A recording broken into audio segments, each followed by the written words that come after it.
isso aqui hoje na mensagem, uma reflexão bem rapidinha, para a gente se estender muito. Que eu já falei isso até outras vezes lá no Eco, que rolava na tenda ali na rua, no campo. Eu acredito que tinha pouca gente, eu falei sobre isso. O cenário cultural aqui é o Sermão da Montanha, né? Ou seja, a primeira pregação do público de Jesus. A primeira vez que Jesus está ali pregando para uma multidão e tal. E uma das especialidades de Jesus, cara, que a gente percebe aqui na Bíblia, é quebrar todas as culturas, quebrar todos os conhecimentos que antes a gente tinha conseguido, tinha adquirido durante a nossa vida inteira. E aí, ele chega e quebra com tudo. Impressionante isso. A cultura judaica naquele tempo era, imagina, você, desde o tempo de Moisés ali, Abraão, toda aquela cultura da lei, mosaica e tal, dos 10 mandamentos, e não faça isso, não faça aquilo. E aquele povo judaico cresceu com essa cultura e transpassou para várias gerações, né?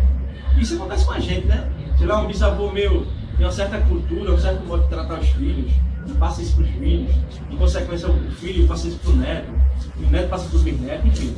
Isso é consequência de uma geração, vai passando de geração em geração. Isso acontece hoje, isso não é diferente não. Boa noite. Boa noite. Isso acontece hoje. A gente percebe muito isso, quem é casado percebe muito isso, que a gente vem perceber esse choque de cultura no casamento. Né? A cultura que os meus pais me deram vai chocar com a cultura que os pais da minha esposa deram a ele, deram a ela. Ele vai ver esse choquezinho, uma coisinha com outra. Você foi criado de uma forma, ela foi criada de outra. Por exemplo, um exemplo que aqui em casa, no começo eu acredito, na casa dela, a mãe dela tinha aquele esquema de todo mundo se reunir para jantar e tal, né? Todo mundo na mesa. Hoje ainda tem, né? A gente vai, todo mundo come junto, um espera pro outro, ninguém come na frente nem atrás. Já na minha casa não foi. Na casa dos meus pais não foi assim. Cada um comia onde quisesse e aonde quisesse. E aí eu senti esse choquezinho, né? Essa coisinha que veio de encontro e tantas outras coisas, sentimentais até, que se choca muito com relação a isso. A gente percebe muito isso no casamento. E aí Jesus quebra isso, cara, quando chega. Você imagina um povo todo, tendo vivido esse tempo todo, naquela lei, naqueles princípios básicos de dogma, de doutrina, de ensinamento. E aí chega um cara de aproximadamente 30 anos de idade, 1,80 m, mais ou menos ali, dizendo, não, tá tudo errado. Mas imagina, um cara hoje chegar para você e dizer, olha Deus, tudo que tu aprendeu até hoje, todos esses sentimentos que tu tem, todos esses dogmas, esses paradigmas que tem na tua cabeça, tá errado, meu irmão. Tá tudo errado. Ou seja, tá indo de conta com o que tu aprendesse com os teus pais. Eu senti isso quando eu passei do episcopal. Acontece muito isso, né, Suzy? A gente precisa chorar. Acontece muito isso. E aí, é esse choque de cultura, cara. Aí você imagina o cara dizer que tá tudo errado na tua vida. Olha, esse tempo todinho, por exemplo, a gente não quero nem citar a religião aqui, mas o tempo inteiro o cara tá num determinado conceito religioso e daqui a pouco Jesus chega pro cara e diz, não, tá errado. Você não deve mais seguir esse negócio aí. Vamos para a Bíblia só fala nisso.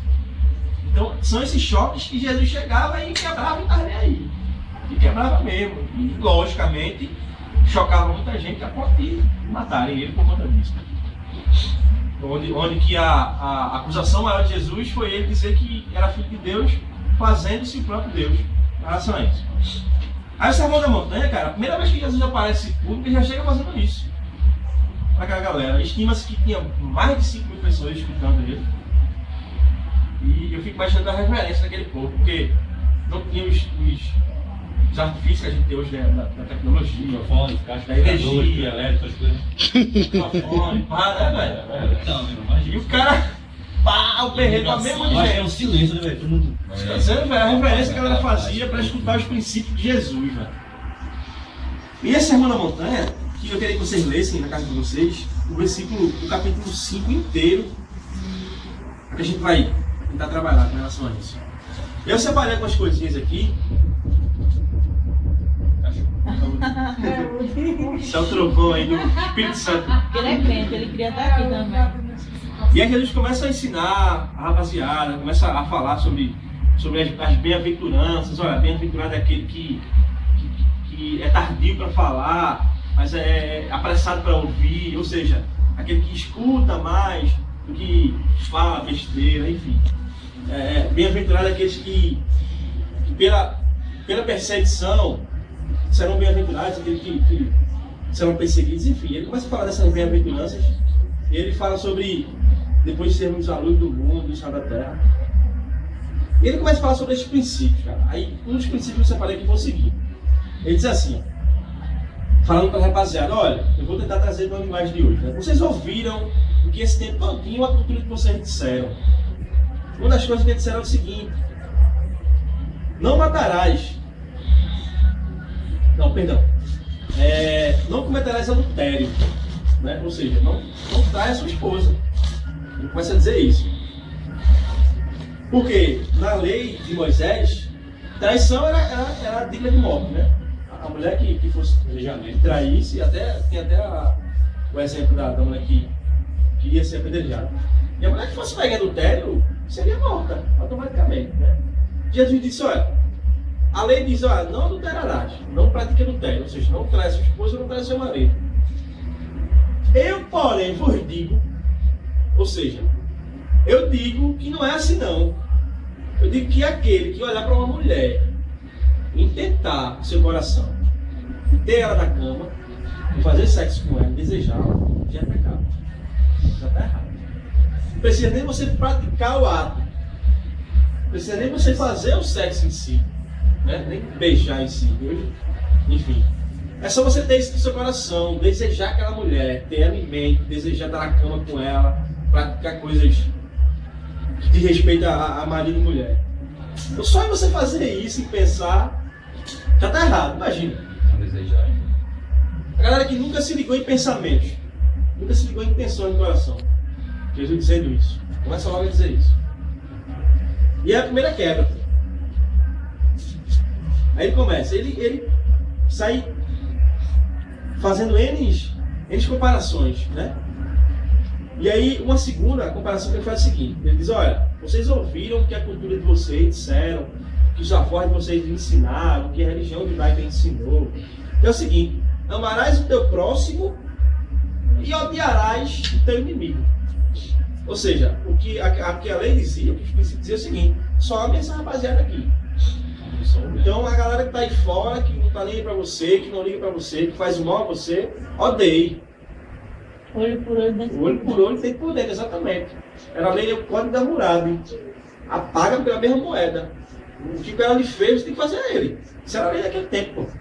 Aí Jesus diz, não, eu porém vos digo que amai a vossos inimigos e bendizei o que vos maldizem. Fazei bem aos que odeiam vocês e orem pelos que maltratam, pelos que perseguem vocês. Sinceramente, eu acho que naquele tempo, quando Jesus disse isso para aquela galera, não é diferente hoje não, cara. É difícil demais amar o inimigo, velho. Vamos ser sinceros, vamos trabalhar com sinceridade. Acabar com esse negócio de apaixonamento de Jesus. Estou apaixonado a fazer tudo que Jesus diz. É meio complicado. Você está passando por uma barra pesada e a galera lhe maltratando e só jogando perto de você, só lhe maldizendo. E você amar essa pessoa, você perdoar essa pessoa. Porque o perdão é você não levar em conta o que a pessoa está fazendo contra você. Isso é perdão, né? Então, você perdoa, perdoa. Geralmente você não vai esquecer, dependendo do fato, né? Mas o perdão é você não levar em conta, cara. Não passar na cara. Isso é perdão. Foi isso que Deus fez com a gente. Quando Deus nos perdoa, Ele não passa na cara do nosso passado, nosso passado é apagado. Cara. E a partir desse momento, é a nova vida que acontece. E aí, lendo esse texto, sempre que eu leio esse texto, a gente encontra uma coisa diferente dele. E a diferença desse texto é essa, cara. O choque de cultura que Jesus nos dá. Né? Sempre. Sempre, em qualquer área da nossa vida, é choque de cultura. A pessoa que está querendo seguir Jesus, está querendo servir a Jesus, está querendo seguir o espaço de Jesus, vai ser contraditório. Ela vai ter que andar na contramão do mundo. Porque o mundo diz uma coisa e o Evangelho diz outra. Totalmente diferente. a nossa cultura hoje, nossa cultura pós-moderna, século XXI, é uma cultura que está muito ligada para o agora, para o eu tenho que ter, o hedonismo, né? Todas as formas tem que ter. Exatamente, o hedonismo consumista. Né?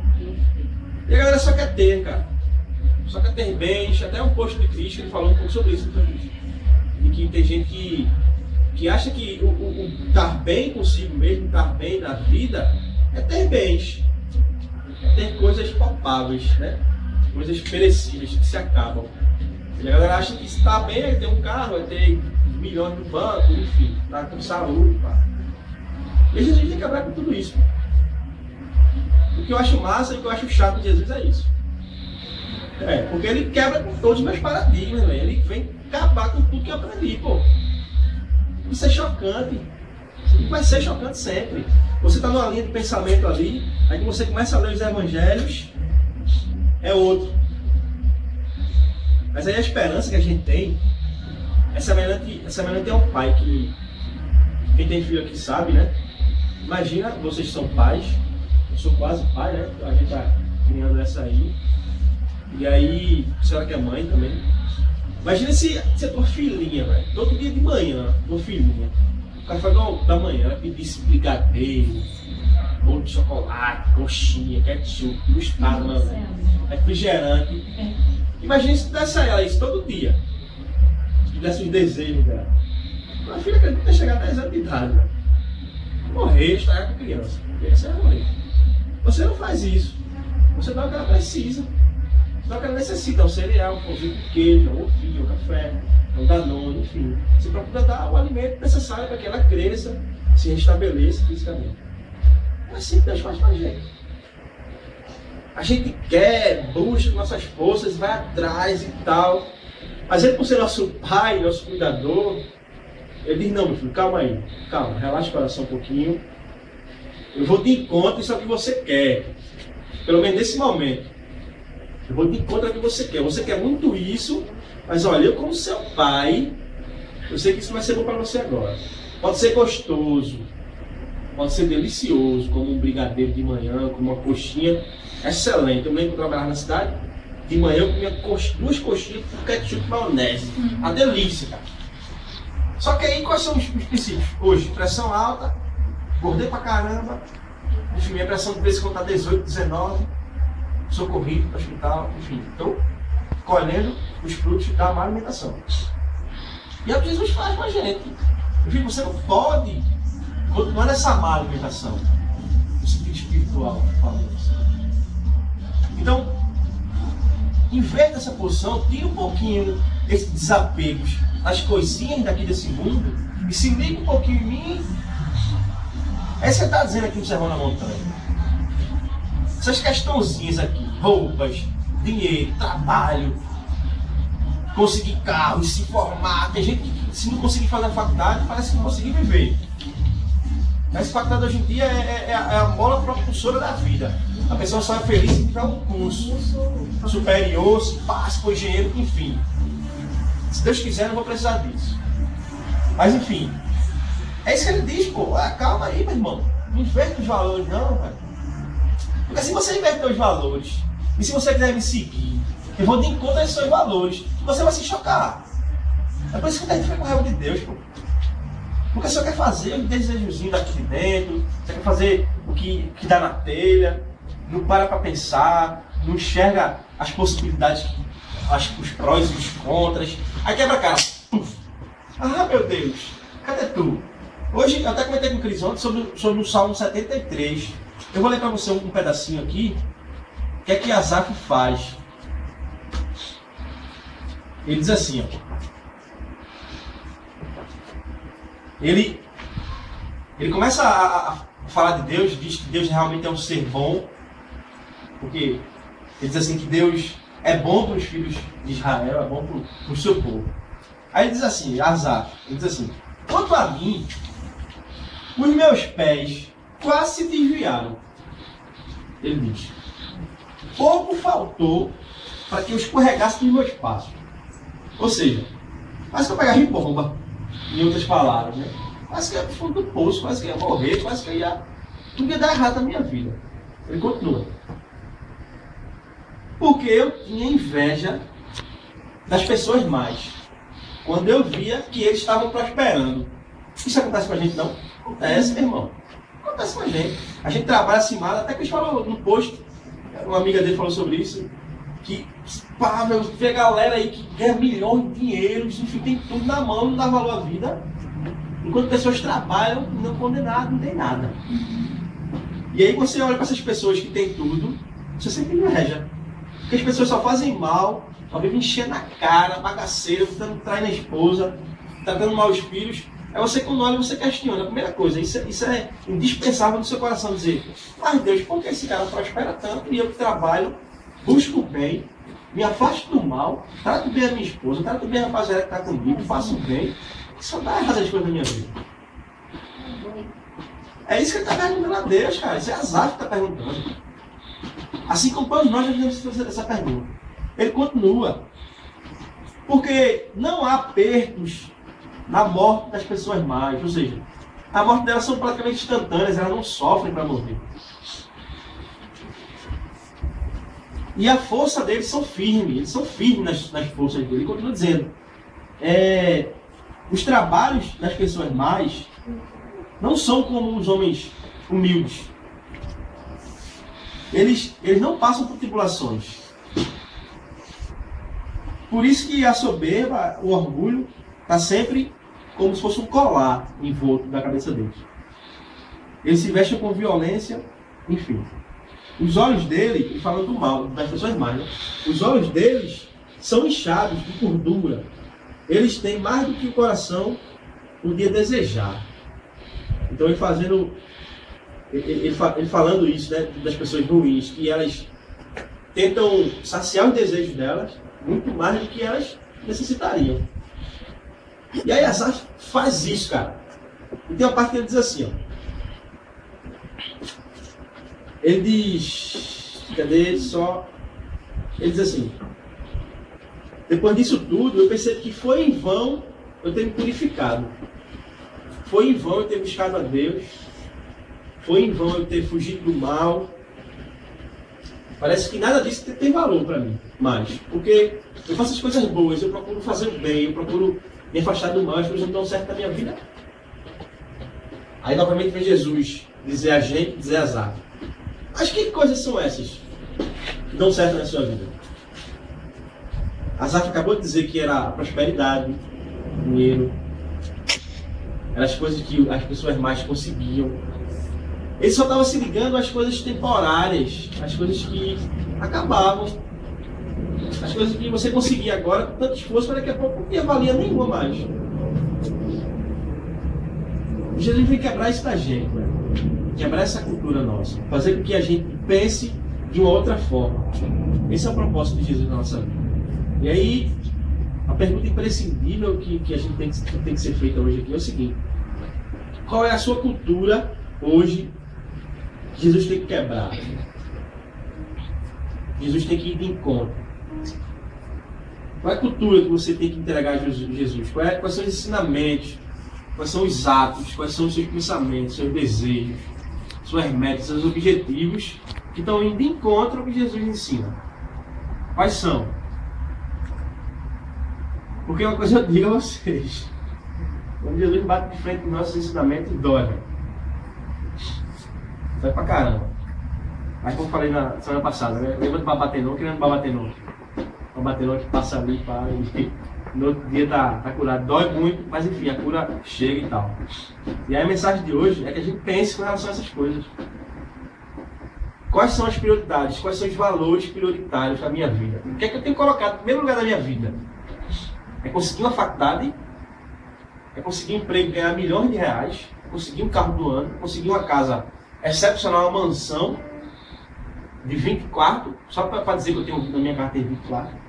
Irmão, na moral, hoje eu estava no caminho pensando: se Deus, eu só quero uma casa com um carrinho para poder me deslocar, só isso. Queria uma mansão, né? Não, não é limousine, não, né? Não, um jardim, um terreno legal, para que eu possa reunir o ego assim, como a gente reúne aqui no perfil de casa, na reunião, ele sabe disso. E um dinheiro de trocadilho para quando assim, nas fériasinhas, poder querer ir para uma praia diferente. É essencial, né, velho, pra Nada, vida. E aí a pergunta de Jesus é essa, cara. O que é essencial para você? O que tem sido essencial para você? Vai de encontro à palavra de Deus ou não? Essa é uma pergunta que eu queria que vocês refletissem durante a semana inteira, porque ela tem sido reflexão para mim durante essa semana. Quando a cultura de Cristo, quando você começa a seguir Cristo, e essa cultura ela começa a chocar os nossos preceitos, até os nossos paradigmas, nossas próprias regras. Quando Cristo choca, a mudança é imediata ou vai demorar algum tempo? E se demorar algum tempo, possa ser que demore minha vida toda? Se a mudança fosse imediata, eu não estava aqui, tu não estava aqui, ninguém estava aqui. Porque era mudar e ir pro céu, mudar e ir pro céu. Uma coisa que se notou que Cristo, quando ele entrava nos lugares, ontem ele falou isso no caminho, para o pessoal, sobre momentos que a gente via com essa coisa de compartilhar com pessoas e tal, né, do mundo, que ele ia lá no publicano, ia lá na galera meio pesada, que a pessoa metia a palma e ficasse tudo ligado no bichinho.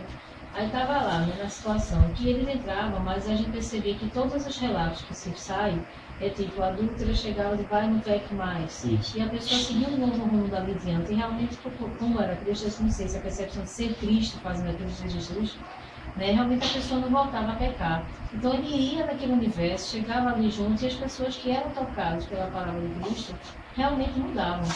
Então as pessoas tinham a cura, tinha a libertação, tinha tudo que eles buscavam, né, pelo poder da palavra que ele enchia nas pessoas. E os discípulos também, por sua vez, depois a mesma coisa. Então, o que se nota é que parece que Deus tem realmente planos. A pessoa que eu tenho que ele tem plano para pessoas. Eles são muito chamados, todos escolhidos, né? Aí, essa coisa de que tem algumas pessoas que realmente são muito rápidas a mudança. Coisa de meses, você percebe que a pessoa conseguiu modificar a vida assustadoramente. Até para ela mesma. Eu estou conversando com o Topinho sobre isso na vida. E tem gente assim que está afim, está conseguindo mudar na boa, tem gente que tem um conflito, né? Todo mundo tem o seu caso pessoal.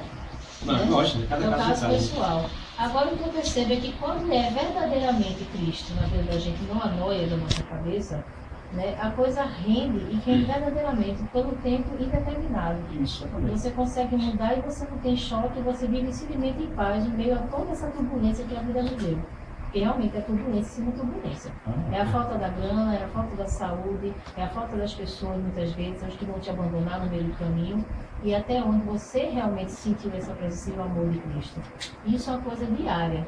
E a gente precisa abrir a porta, porque eu vejo que ele é gentil. Jesus chega na vida da gente gentilmente para dizer, ó, abre teu coração, deixa eu cuidar de você. Deixa eu mudar a tua vida, os teus preceitos, os teus paradigmas, porque é uma mudança inevitável. Lógico. Agora, respondendo a pergunta de Cristo, não é de imediato, lógico. Até porque não teria graça. E aí o homem tem que haver um crescimento durante a vida que ele está aqui. Né? Então ele tem que um passo de cada vez. Pronto, no meu caso, a transformação veio de vez com relação às drogas. As drogas veio de vez. Mas aí eu continuo sendo ignorante, invejoso. Então são áreas específicas que acredito que só vão ser curadas, acredito que algumas no fim da minha vida. Né? Até a gente comentou aqui semana passada sobre o espinho da carne de Paulo, o que seria. Né? Então Paulo morreu com isso, cara. Paulo morreu com uma coisa que incomodava ele, que fazia com que ele ficasse fraco, fazia com que ele pecasse, fazia com que ele errasse. Então eu acredito que a busca da perfeição, ela está aqui. É a base do estudo. Hoje, né? A gente consegue buscar a perfeição todos os dias. Mas a perfeição, ela está lá em cima, cara. É em outro status, em outra dimensão. E acredito sinceramente que eu não queria, velho, mudar de um dia para noite. Seria muito chato para mim. Para mim teria acabado. Já mudei, teria acabado. Pronto. Mas acabei, beleza. Então eu preciso me esforçar mais para nada. Tem aquela mudança, mas você tem uma... Ele não vai deixar assim, agora mudou o anjo do Senhor. Não, você então. é a auréola. Não, mas assim, é um saco realmente isso. Mas eu estou falando assim, que dessa mudança existem outras perspectivas e outras funções. É que a gente pensa muito no nível pessoal da gente, no universo indivíduo, né? E a gente esquece desse chamado, principalmente essa coisa do ídolo. Que é onde você vai estar preparado para ir para o outro, né? Para cair em campo. Que aí a gente fica muito nessa coisa, eu estou cuidando de mim, peraí, senhor, eu estou cuidando da minha essência aqui, eu estou cuidando da minha ferida aqui, eu estou cuidando da minha doença que eu vou carregando de estimação aqui, dos meus egos, a gente vai, nunca vai pronto, tá entendendo? Mas na verdade, não é que você diga assim, eu estou mudado totalmente. Não existe, eu acho que se não vai falar isso, ele já está prova que ele realmente não entendeu nada. Então, caminho. Se disser que ele está mudado, vai poder desconfiar. Poxa, então, vai ficar tão São áreas, tem a medo das pessoas. Não são áreas específicas de mudança, né? E, para ser mais pertinente ainda, e no caso de um homossexual, ele tem uma condição, que ele começou a criar aquela condição dentro dele, tá? Do homossexualismo. E ele viveu o tempo todo com isso aí, velho. Suponhamos que é um homossexual de 25 anos. Falou da idade, já viu uma par de coisas, já teve altas experiências. E esse cara tem um encontro com Cristo. E Cristo choca ele, tá? Como é que esse cara vai viver, meu irmão? Não sei. Não vai fazer mais. Não sei. Você conhece pessoas, eu conheço, que foram homossexuais e hoje são transformadas totalmente. Desejos foram mudados, sexuais, pensamentos, intenções sexuais foram transformadas por Cristo. A partir do encontro com que foi Cristo. transformado e ele é pai de família hoje em dia, tem dois Exatamente, a filhos. gente conhece também. Testemunho que ele já deu Mas já. também aquela coisa, eu acredito também aquela É. coisa que assim, eu já vi pessoas falando, né? Diz assim, é uma busca constante para que essa transformação ela permaneça na vida da pessoa. É uma busca constante de oração, de palavra, Eu acho que também. né, de tudo isso, para poder a pessoa. Eu digo isso porque uma vez eu ouvi um pastor dizendo, uma pessoa testemunhando na igreja dele, falando isso. Ele disse, olha, minha esposa, eu me converti, sirvo ao Senhor, estou muito feliz, mas muita coisa hoje eu vigio. Né? Minha esposa sempre está comigo, já me conhece, tudo. Eu sempre procurando, né, não voltar no caminho do mal, vamos dizer assim. Né?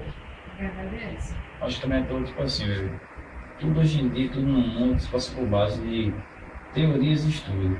Acho que cada ser vivo, como se torna em si que é vivo e quer descobrir as coisas, é tudo uma base do estudo. Então, a experiência, vivências, tudo já tem simplesmente na Bíblia. Deixar para pessoas que várias pessoas já vivenciaram, explicaram por tudo. Mas há muitas pessoas que não têm estudo e paciência de ler alguma palavra que se passa. Né? Acho que muito hoje em dia, por isso que está assim o mundo hoje em dia. A base de tudo é estudo.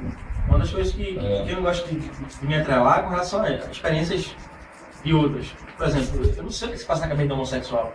Eu sei o que se passa na cabeça do drogado, porque eu era drogado. Então eu respondo pelas minhas atitudes antigas, né? Então seria legal, para responder essa tua pergunta, um cara que era homossexual e foi transformado. Porque imagina, velho, um cara, como você falou, de 25 anos, que enfim, já transou com tanto homem e realmente gosta de homem, que é um desejo igual praticamente. Da mesma forma que eu gosto de mulher, o homossexual gosta de homem, cara. E sente prazer em fazer aquilo. Então o choque cultural vai ser dentro dele, velho. Dentro dele. A diferença vai ser pessoal dele. Eu não posso nem expressar essa diferença aqui, porque a minha experiência foi com drogas. Eu posso dizer a você, posso passar um dia falando aqui. Mas com relação à homossexualidade, a qualquer outra, se é distúrbio, eu não sei, se é doença, eu não sei, a psicologia que trata dessa questão. E aí, não sei, enfim, não sei. Né? Eu sei que Cristo faz o que ele fez comigo. Ele fez comigo de uma forma, a homossexualidade é de outra forma.